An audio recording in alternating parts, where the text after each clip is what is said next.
Hello and welcome to a brand new episode of Investment Guide, the show where we try and take a deep dive into different sectors to help you make all the right investment decisions. I'm Sonia Shenoy, and as always with me is Anuj Singhal. Anuj, today we're going to talk about a sector that has done phenomenally well, but not too many people understand. The life insurance sector, basically the non-lending financials. Oh yes, the non-lending financials. Last week we discussed the lending financials. Sonia, we of course started the investment guide with the overall market moves, some lessons in investing. Then we moved to sectors and we started with the second biggest sector, which was IT. And we're ending with the biggest sector, which is financials. Last week we did banks, and today, banks and NBFCs, and today we are doing the non-lending financials. So let's start CNBC TV 18 Investment Guide.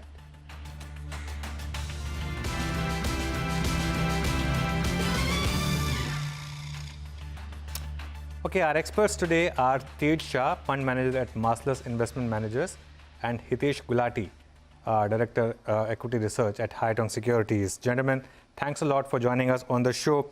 Now, Tej, of course, the big theme has been the financialization of savings. That's been the big theme. Among the non-lenders, what could be the biggest beneficiaries over the next 5 years? So first of all, thank you, Sonia and Anuj, for having me on the show.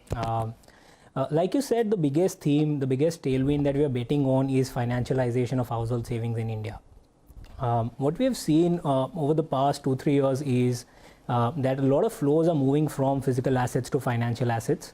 2017 RBI report said that only 5% of Indian household savings are in financial assets, with the remaining 95% being in either gold or real estate, largely physical assets.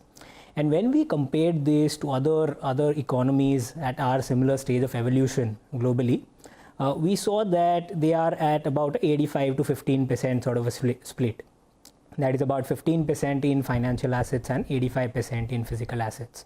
So out of our $10 trillion of household savings today, only $500 billion is in financial assets. And even if we move towards 85-15% sort of a split over the next decade, over the next 10 years, we'll see that about $100 billion of household savings will move towards the likes of life insurance, general insurance, bank deposits, asset managers, etc.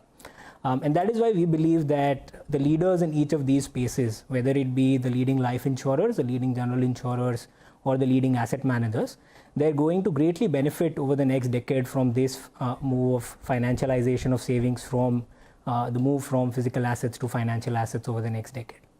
Okay, so that's interesting. $100 billion of money could move into financialization, from household savings. So let me toss that question to Hitesh. Hitesh, welcome to the show. Who do you think could be the biggest beneficiaries of this financialization? Yeah, thank you, Sonia, for having me on the show. So in our view at Haitong, life insurance and insurance in general is a sector, something which can be a biggest beneficiary over the next few years. Now, I'm not going to talk about under-penetration, because we all know about the under-penetration story in India, which probably exists in almost all the sectors that we talk about. But what I'm going to talk about is the business model of insurance.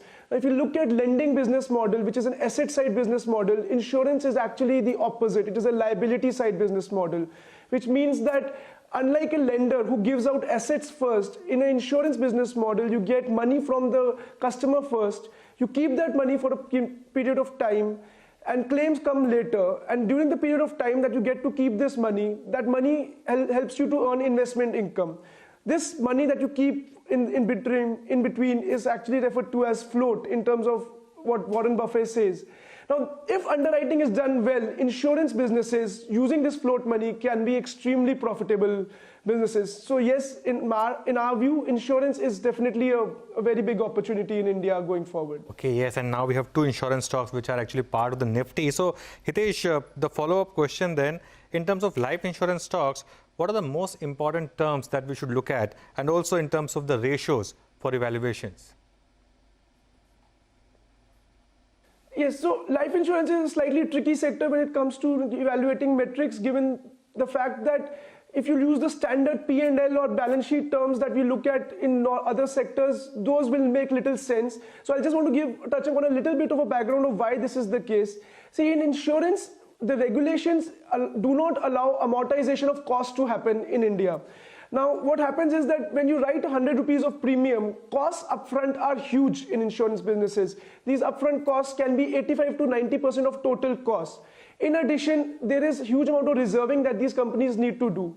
Now, if these costs are not allowed to be amortized, then the year in which you actually grow, your profitability will actually look quite weak, which means that you are actually not depicting the right picture if you look at the standard P&L and balance sheet terms. And that is where the embedded value concept comes in. So very basically, unlike a normal standard accounting P&L where you see reported profit taking actual cash flows, in an embedded value concept, we look at discounted of future cash flows. So we look at what will be the cash flows in the future and discount the present value of those. Without complicating further, just like you look at a bank, what do you look at? Book value, profits, ROE. In insurance, you should look at embedded value profit, and return on embedded value. Those are the three key terms that we actually focus on. Okay, so you're trying to simplify it for us: embedded value, return on embedded value, and embedded value profit, right? If I got that correct.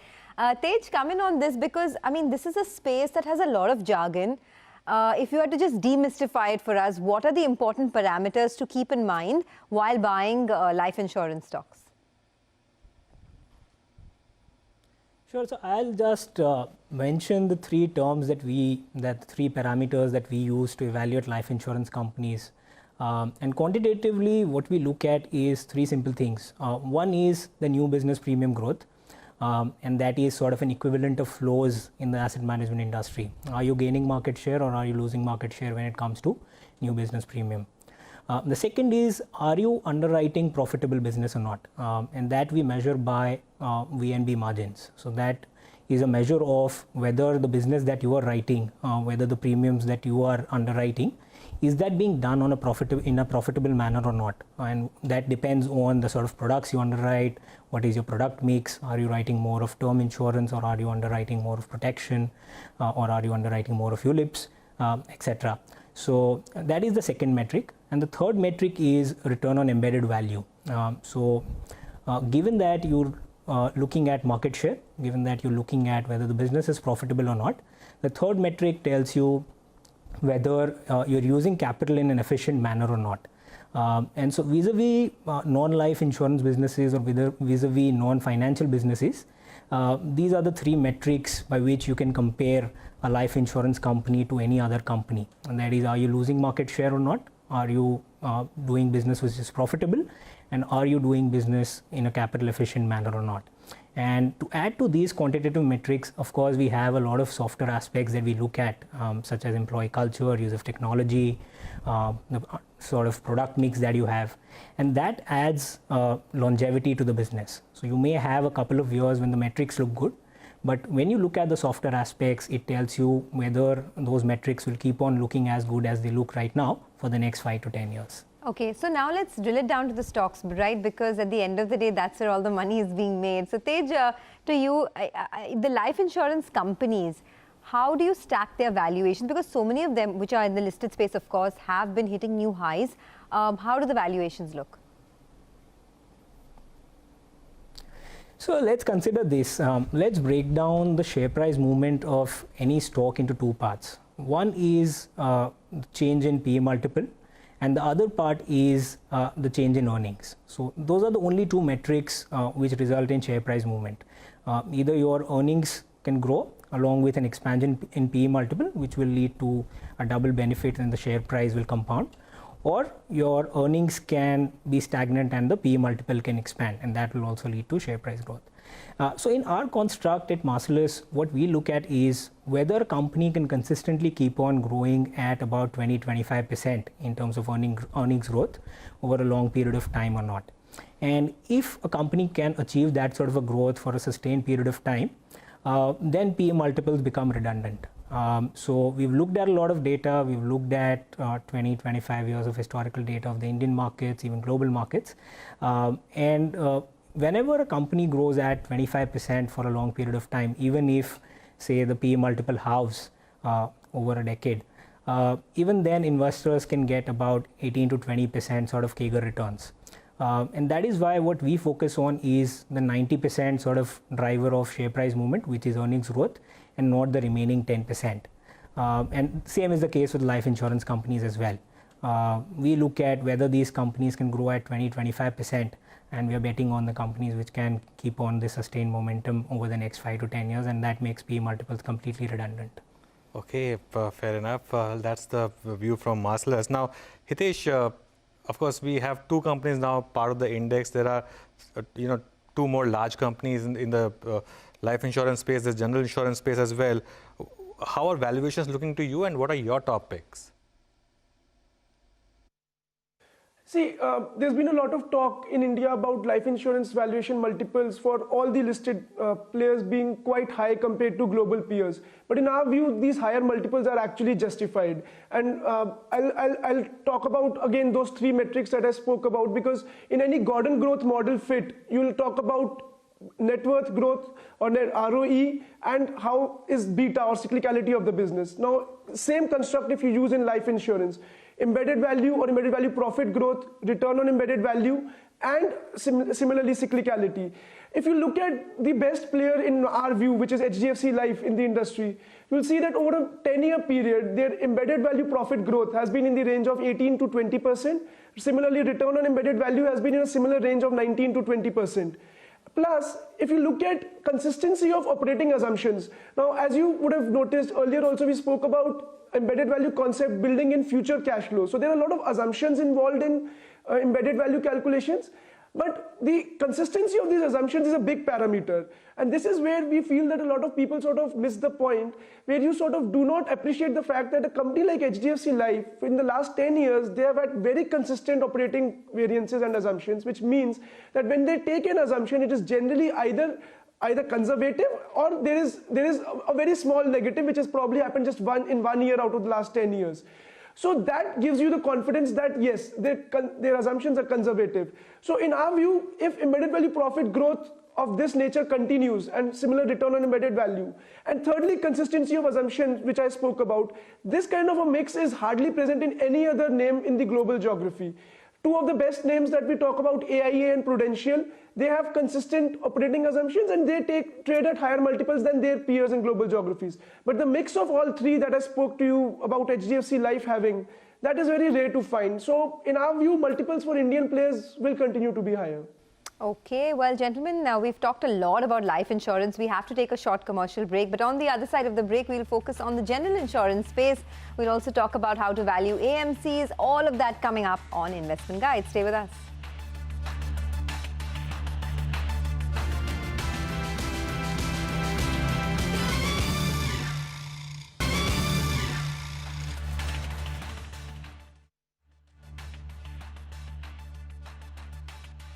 Welcome back. You're watching CNBC TV 18 Investment Guide. We're discussing the insurance sector today, the non-lending financial sector, in fact. With us, Tej Shah from Marcellus Investment Managers and Hitesh Gulati from Haitong. Now, we discussed life insurance. Now, let's talk about general insurance. Now, Tej, what is usually more profitable, life insurance or general insurance? So if we look at the two life insurance and the two sectors, life insurance and general insurance, though they are a part of the larger insurance universe, the P&Ls and the balance sheets are quite different. It's like comparing apples and oranges over here. So to take an example, say the large private life insurers earn premiums of anywhere between say 30 to 35,000 crores every year. But their profitability on the P&L, the PAT number is around 1,000 crores. While a well-run general insurance company can earn the same profitability, same PAT of about 1,000 crores with premiums of only about 10 to 15,000 crores. So the same amount of profitability can be earned by a general insurance company using premiums about a third of what life insurers can earn. And the reason behind this is because life insurance relatively is still at a nascent stage in India. As we see these life insurers mature over a period of time, because they're still building up their book, and life insurance is a longer term business. As we see these life insurers build up their book over the next 5, 10, 15 years, we'll see that the profitability on the back book of these life insurers will start growing, and that will contribute to the profitability and the PAT number of the life insurers as well. So general insurance is a business of raising liabilities at zero cost. 100% combined ratio means you're raising money at zero cost, and then you're investing it, which is simple, straightforward, investing in either debt or equities for about 8-9%, and that leads to about a 20% sort of an ROE. So the math on a well-run general insurer is pretty simple. You raise liabilities at zero cost, you manage risk well, and then you invest it and earn float income, and you make 20% ROEs. Okay. So in that sense, at the moment, general insurers will be making more money. Okay, I think that's the moot point, right? General insurers will be making more money than life insurers. So that brings us to how to track these general insurance stocks. Hitesh, I wanted your views on this. What are the most important terms or ratios that are used in this general insurance space? See, in my view, two things you need to look at in general insurance. One is combined ratio, and the other is investment leverage. A lot of times people tend to focus only on the combined ratio part. Now, what is combined ratio? In simple terms, if you are doing 100 rupees of premium in the beginning of the year, and if your claims tend to be 70, and your OPEX is, let's say, 29, so 70 plus 29, 99 is your combined ratio. So lower the combined ratio, the better it is. And the 100 minus 99 part, that is 1 rupee that you make, is called as underwriting profit. Now, as Tej was mentioning, most good companies will operate at a combined ratio closer to 100, but that doesn't mean that the profitability is not there. The profitability comes from the fact that when you write a premium of 100, your investment assets on the balance sheet are actually closer to 200. Now, if on 200 you earn 7.5% returns, you're going to make about 14 rupees additional on this, and add to that 1 rupee that you make on underwriting profit. That's about 15 rupees in PBT at terms, and if you do that on a PAT level and assume a decent net worth ratio, you will get that ROEs in this business can be easily 20 to 22%, provided the underwriting performance is decent. So not one metric, not one combined ratio or investment leverage. Both of them combined together lead to a decent ROE, and both of them need to be looked at in sync, is what we feel. So Hitesh, what would be a key example? What would be your top pick here then? So our topic is ICICI Lombard. I think it is clearly a leader in motor insurance space. It is well documented, the market share that they command in the motor insurance space, the high market share that they have in the two-wheeler space, which is something which players do not tend to generally focus on. But they are actually also very strong in the benefit health insurance space. If you actually look at combined ratio for ICICI Lombard in the health space, it's been actually close to 90% for a number of years in the last 3-4 years. They are growing their indemnity book in health insurance now very strongly. So we feel they are actually covering a lot of, all bases seem to be covered there. We feel ROEs for them can consistently be in the range of 20 to 22%. And on multiples, see, the company trades at, in our view, 33 times PE FY22. But honestly, in India, the way accounting is done, it's again slightly conservative. Profits in India versus any other general insurance globally will be suppressed by 25 to 30%. So when you look at a multiple like 33x, you should mathematically look at it as close to 27, 28x is what we feel, because of the simple fact that reserves in India are not allowed to be discounted, and those reserves contribute to be a big part of the balance sheet. So we really don't think ICICI Lombard is too expensive. We feel it is reasonably valued and it has a good upside even from these levels. Okay, so ICICI Lombard is a top pick of Haitong in the general insurance space. You know, we've talked about life insurance, we've talked about general insurance. I know these are really vast topics and need more time, but since there is paucity of time, let's try and squeeze in one more subject, which is AMCs. So Tej, I want to come to you. How do you evaluate AMC stocks, and what are the most important parameters to keep in mind? So fortunately, asset management is a much simpler business than life or general insurance. We've looked at the listed players in India and the large unlisted players as well. What is increasingly becoming evident is that distribution and brand are playing out to be a big advantage for the asset management companies. Though there has been a lot of noise around flows, though there has been a lot of information flowing around where flows are moving, we feel that only about 4 to 5% of additional AUM is contributed by flows. The remaining growth in AUM comes from mark-to-market movement.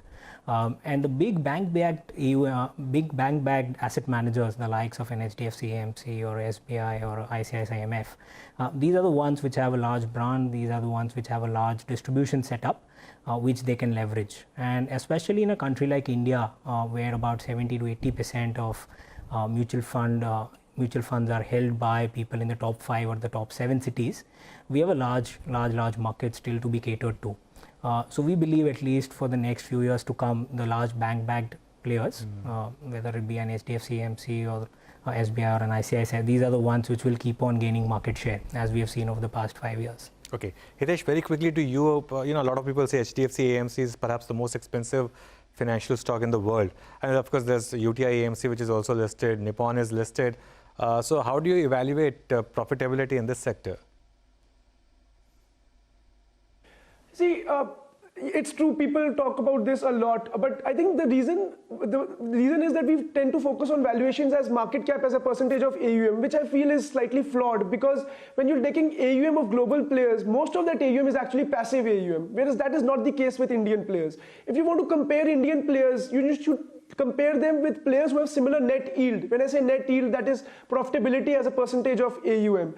If you look at HDFC AMC, that's around mid-30s, 30 to 34, 35 bips is what they report. Nippon reports 25 bips. And so that number of net yield is much higher for Indian players compared to global players. Now, if you look at global players also, someone like a Magellan, which has a net yield which is in the range of Indian players, its market cap to AUM is actually 12%, which is not too far off from where HDFC AMC is, and higher than actually Nippon AMC. So in my view, net yield is what people should focus on, and correspondingly, if you want to look at a valuation multiple, PE multiple makes more sense rather than looking at market cap as percentage of AUM.